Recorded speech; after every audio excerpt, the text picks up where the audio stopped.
What if the oldest written records humanity ever created weren't trying to tell us about the past at all? What if they were a warning about the future? In 1893, the University of Pennsylvania's excavation team uncovered something that would sit in their museum basement for 60 years, essentially ignored. CBS 10673, a clay tablet no bigger than a man's hand, covered in dense Sumerian cuneiform. It got filed away as a cosmogonic fragment, a creation story, the kind academics had already cataloged 100 times over. Why spend resources translating another cosmogonic text when you've already got dozens? That assumption turned out to be the most consequential oversight in modern archaeology. Samuel Noah Kramer was the king of Sumerian translation in the mid-20th century. The man had spent decades assembling Sumerian myths from fragments scattered across museums on 3 continents. He looked at CBS 10673, translated the top third, stamped it as a creation narrative, and moved on. The bottom 2/3, the parts covered in unusually dense cuneiform, arranged in columns so tight the spacing looks almost intentional, those remained untranslated for another 50 years. But here's where the story gets strange. In 2004, a team at the Oriental Institute in Chicago finally decoded that lower section. What they found didn't fit into any existing category. This wasn't a creation myth. This wasn't divine genealogy. This was something else entirely. Something structured, something methodical, something that read less like mythology and more like documentation. The tablet describes 5 distinct species, not metaphorical beings, not gods or demons. 5 species with individual names constructed from Sumerian compound terms, each with physical descriptions, each with assigned functions, and, this is the part that changed everything, each with a specific extinction mechanism. Not a single catastrophe, not a flood that wiped everything out, 5 separate extinction events described with a level of structural detail that appears nowhere else in all the surviving cuneiform texts we've ever found. Now, you've probably heard about this tablet. You've maybe seen videos theorizing that ancient Sumerians had contact with extraterrestrials, or that they somehow had scientific knowledge impossible for their time. But that's not the angle most people miss. Most people don't ask the right question. They don't ask why the Sumerians would create such a document in the first place. Why would a civilization go through the enormous effort of translating geological extinction events into permanent written record? Why document the destruction mechanisms of 5 extinct species with scientific precision? What was the purpose? What were they trying to preserve? Here's what's not widely discussed. The tablet has been on restricted access since 2011. The official reason is conservation. But 14 years have passed since that restriction was implemented, and there hasn't been a single published status report on the conservation work. Not one. In the world of archaeology, conservation reports are standard. They're published, they're peer-reviewed, they're documented.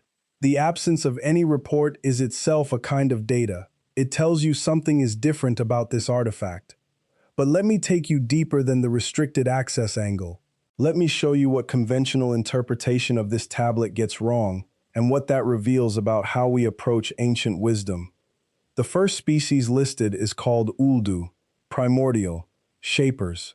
The tablets describe them as beings of water and stone who moved without legs and built without hands. They prepared the ground. Their extinction came through a mechanism described as the sky burning and waters turning to powder.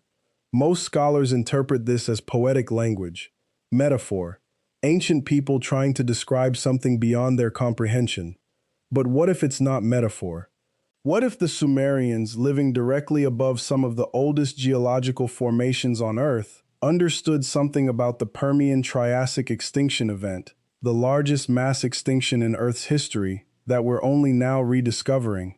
The Permian-Triassic boundary shows clear chemical signatures of catastrophic ocean acidification. Marine carbonate structures literally dissolved. The waters did turn to powder, not poetically, chemically. The second species, Gunayurgal, great boned form, vegetation consumers, skeletons compared to temple pillars. They're destroyed by fire from the outer darkness.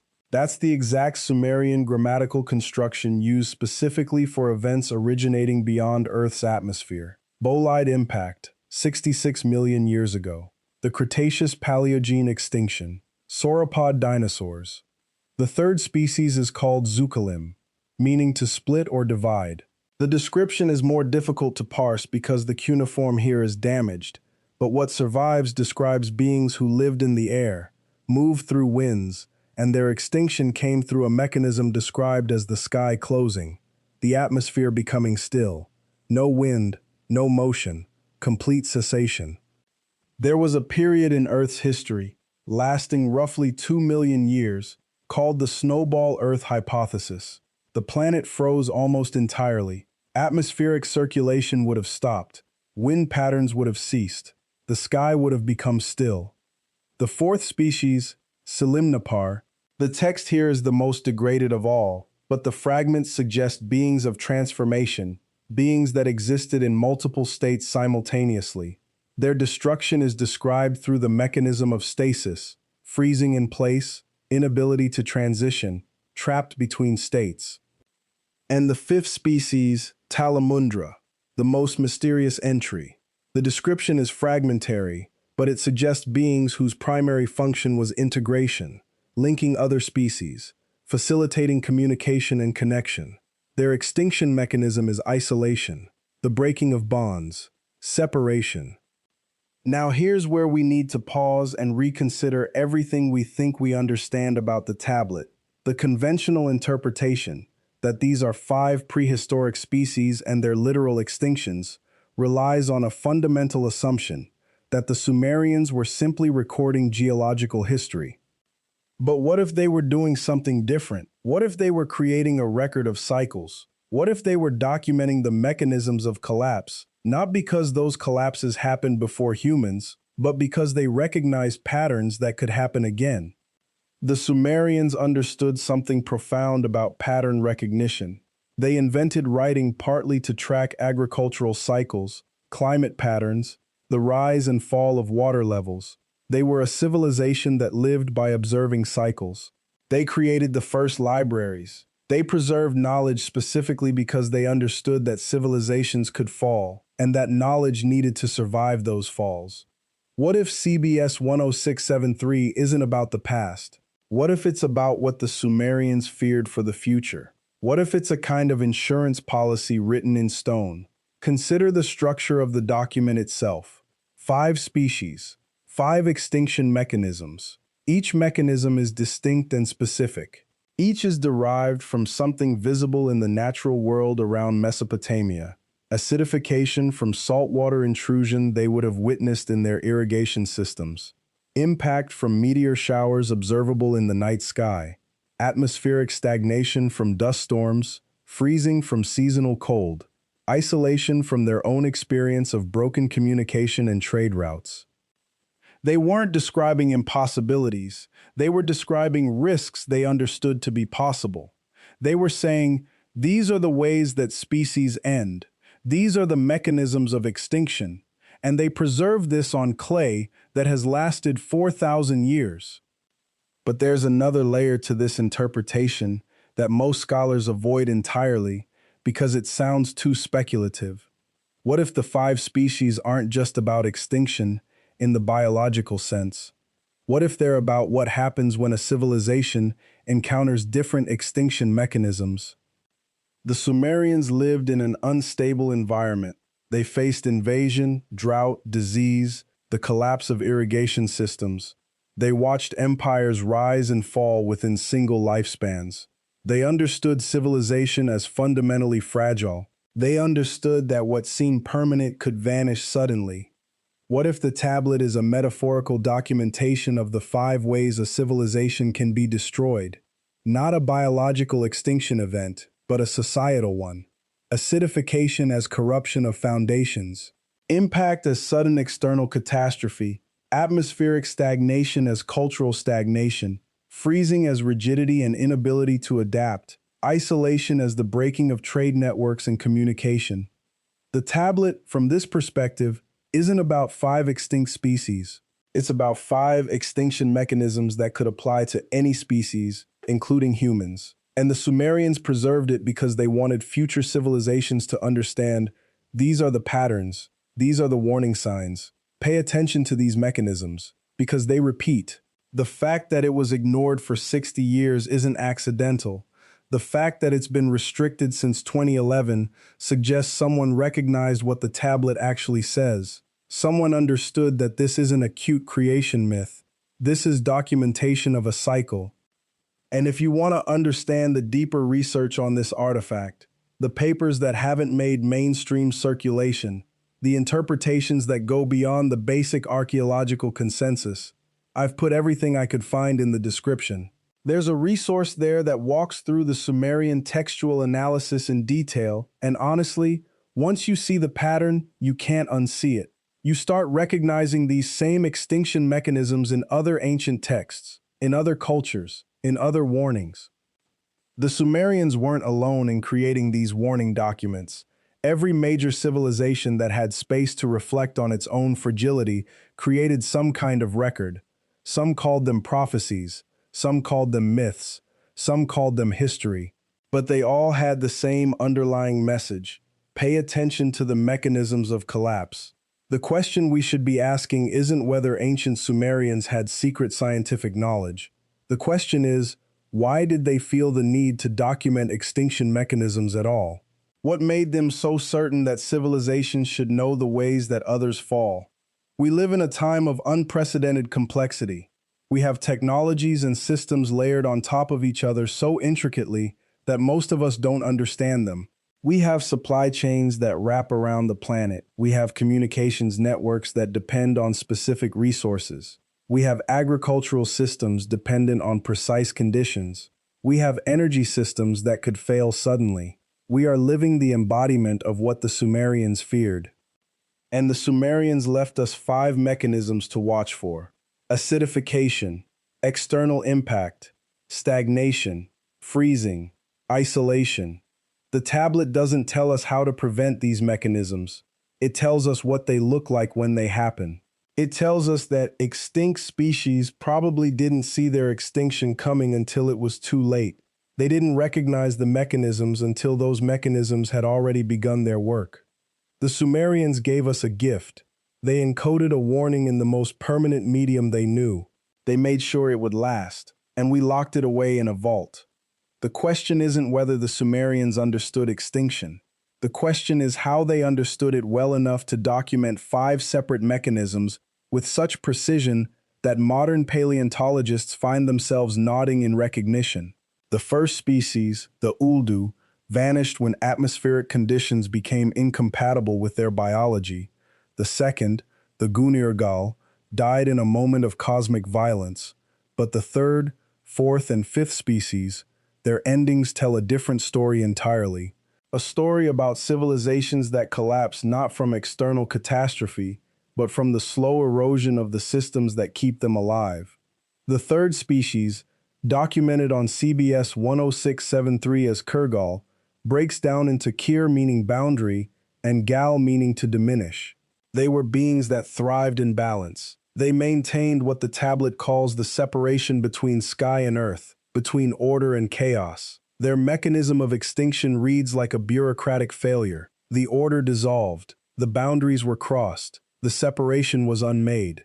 When you look at species that went extinct not from climate change or impact events, but from ecological collapse, from the breakdown of their niche, from the invasion of new competitors into their territory, from the systematic dismantling of the environment they depended on, this is what that looks like.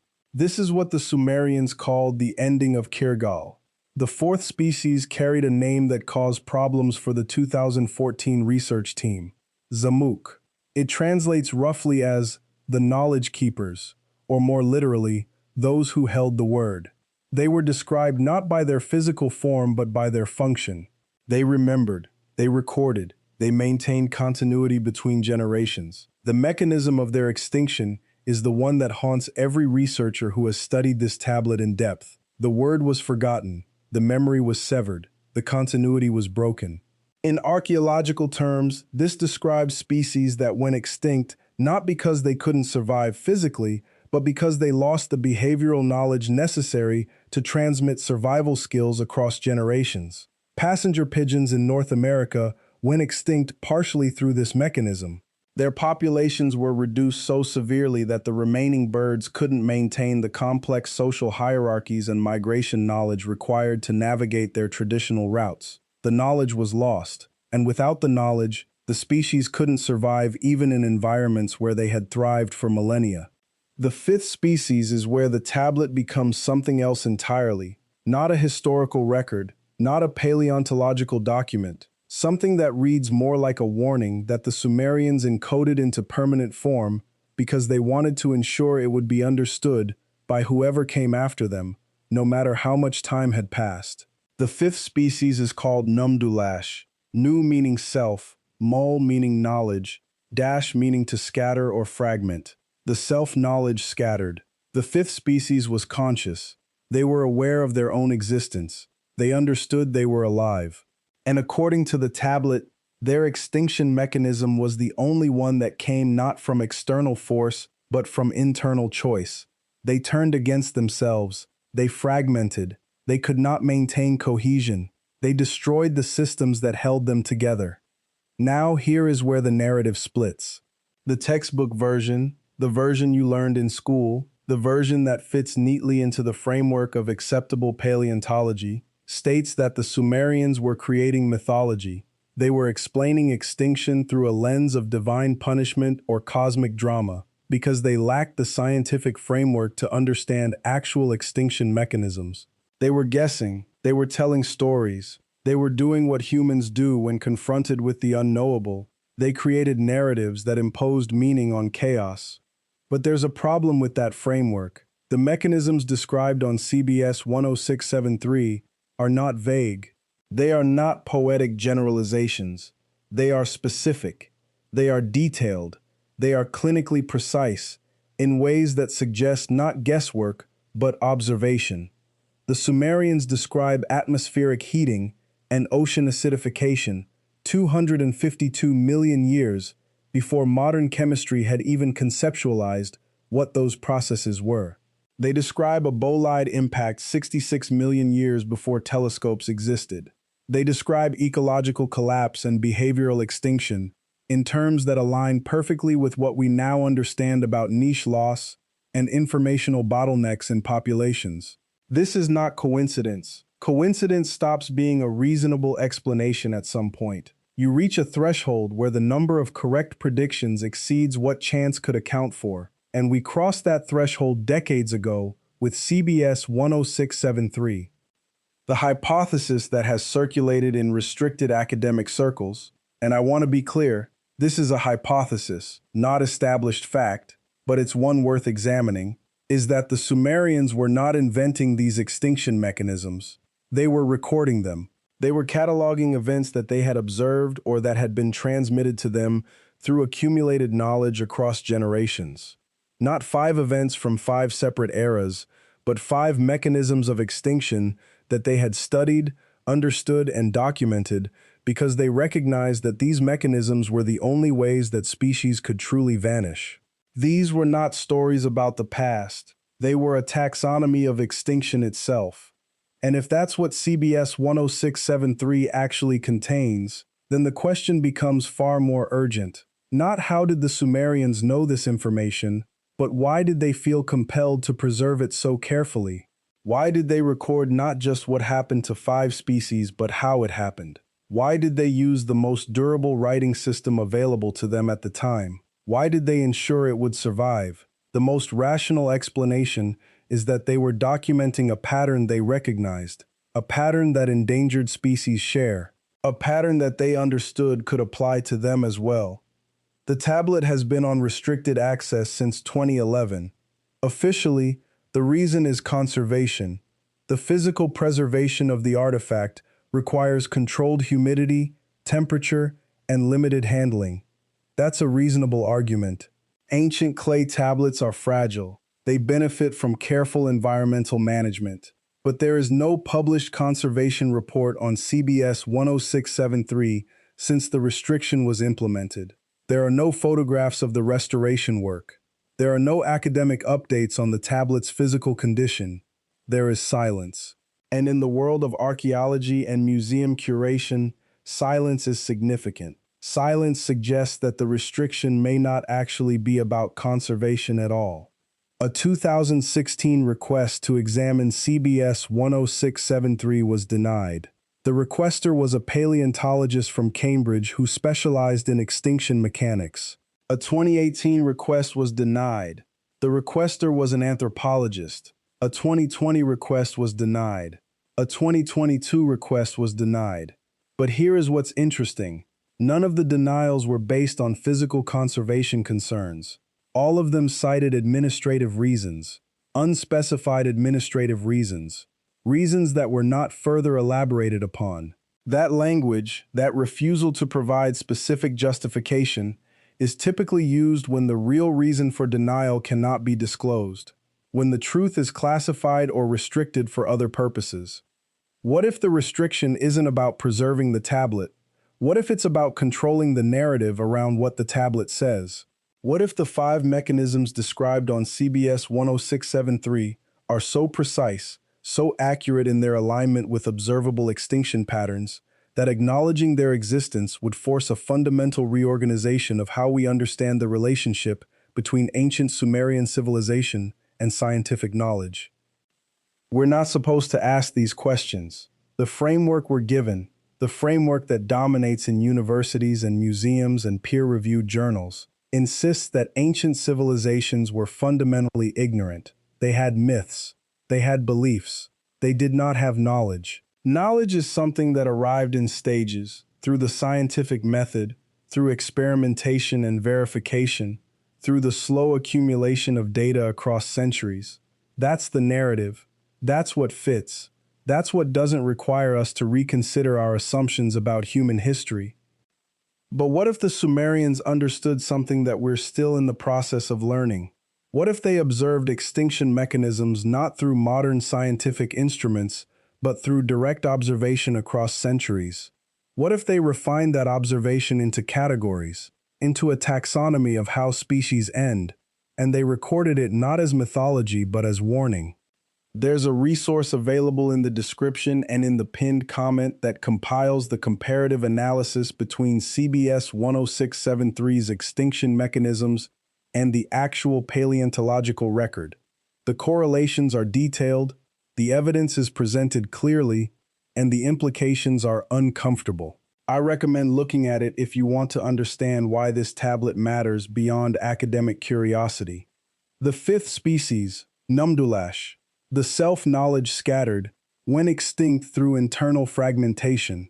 They turned against themselves. They destroyed the systems that held them together. And when you read that mechanism, when you understand what it actually describes, you're forced to confront a question that the Sumerian tablet seems to be asking directly of us.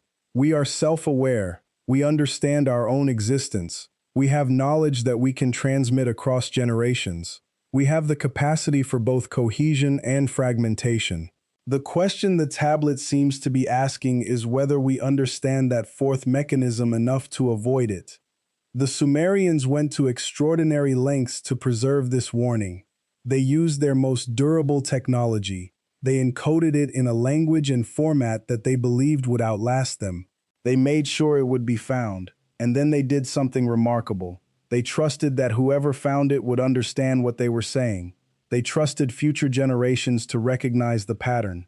They trusted us. The question now is what we do with that trust. Do we maintain the restriction? Do we treat this tablet as a historical curiosity and nothing more? Or do we acknowledge what it actually contains? A document that describes how species end, written by a civilization that understood more about extinction mechanics than our textbooks give them credit for. If you want to explore this further, check the description and the pinned comment for the full comparative breakdown. It goes deep into each mechanism, provides the paleontological evidence, and examines the probability of coincidence versus intentional knowledge preservation. The analysis is thorough, the questions it raises are legitimate, and the implications deserve serious consideration. We live in an era obsessed with learning from the past. We study history to avoid repeating mistakes. We preserve artifacts because we believe they contain wisdom. CBS 10673 contains wisdom. It contains a taxonomy of extinction. It contains 5 mechanisms that show us how species end, and we've locked it away. The Sumerians were telling us something. They were telling us what to watch for. They were telling us what extinction looks like before it happens, not after. And they were trusting us to understand that if we recognize the mechanisms, we might have the time to choose differently. That choice is still available to us. For now. Thank you so much for watching this deep dive into one of archaeology's most deliberately obscured artifacts. What the Sumerians encoded into CBS 10673 challenges everything we thought we knew about ancient knowledge. And that's exactly why this channel exists, to explore the stories that make us question what we've been taught. If you found this investigation compelling, please hit that subscribe button and activate the notification bell so you never miss when we uncover the next piece of hidden history. Drop a like if this made you think differently about extinction, ancient wisdom, and what we might be missing right in front of us. Your support drives this research forward. Thanks for being part of the Uncharted Minds community.